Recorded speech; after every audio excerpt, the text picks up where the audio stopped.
Finding ways to reduce gun violence is one of the biggest challenges facing America today. In California, a Democrat-backed bill would impose an 11% tax on top of an 11% federal tax on gun and ammunition sales. On this Wired Wednesday, we check in with GV Wire's news director Bill McEwen to find out, if passed, how would the tax money be spent? Bill, good morning.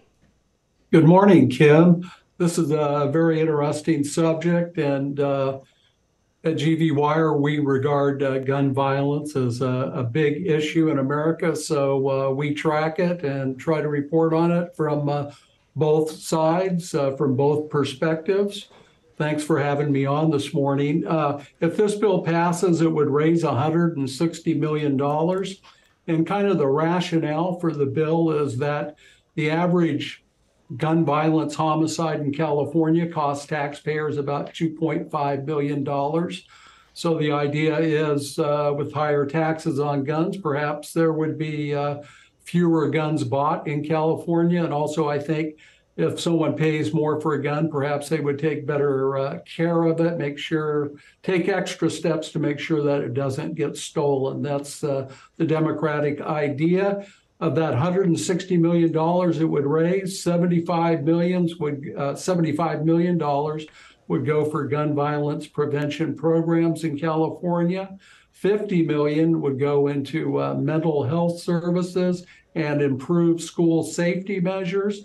And then $15 million would go to the State Department of Justice to aid in the seizure of illegal guns, gun tracing, and the like. So it's a pretty robust bill.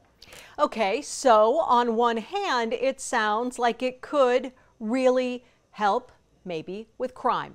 But what are the bill's opponents saying about this?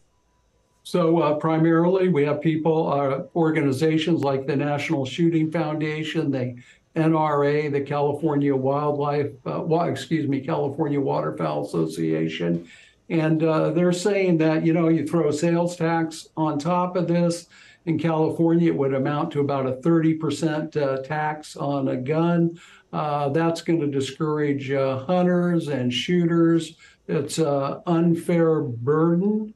That's the primary argument. The other argument is, even though it would raise a lot of money, there's no guarantees that gun violence would be deterred. So that's where they're weighing in at. And also, I just want to note that 11% federal excise tax that are on guns, that goes to wildlife conservation. Okay.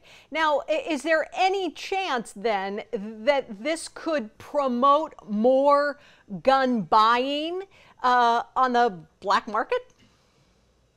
So I think that would be a possibility. As you know, Kim, that's a big problem. We've already seen a huge increase in ghost guns in the state of California and elsewhere around the nation. The other thing we've seen is that whenever there's coming legislation, whether it be in California or another state, primarily legislation that seeks stronger control of guns, there's a rush to buy guns by gun owners ahead of that regulation. So, if it got out there, if this passes both houses of the state legislature, I'm pretty sure Governor Newsom would sign it.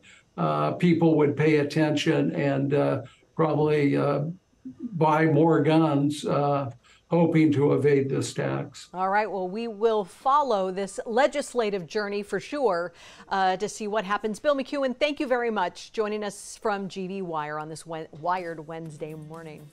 Thank you. Thank you. We'll be right back.